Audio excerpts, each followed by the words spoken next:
पुण्यात घातपाताचा प्रयत्न, रेल्वे रुळावर भरलेला सिलेंडर ठेवून रेल्वे उडवण्याचा प्रयत्न, मोठा अनर्थ टळला.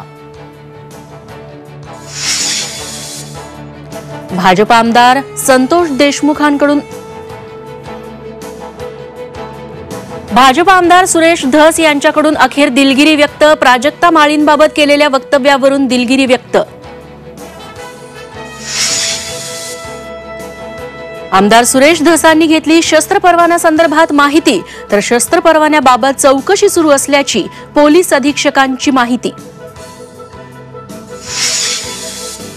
संतोष देशमुख हत्येप्रकरणी औरंगाबाद हायकोर्टात क्रिमिनल रीट याचिका, तपासात हस्तक्षेप करण्याची कोर्टाला विनंती, वाल्मिक कराडवर मोक्का लावण्याची याचिकेत मागणी. सीआयडीकडून एका महिलेची कसून चौकशी, 4 तासाहून अधिक वेळ महिलेची चौकशी, ही महिला कोण याविषयी चर्चा सुरू. अघोरी विद्येच्या नावाखाली मुलीवर लैंगिक अत्याचार, कल्याणच्या आंबिवलीत भोंदूबाबाचं संतापजनक कृत्य, फरार भोंदूबाबा विरोधात गुन्हा दाखल.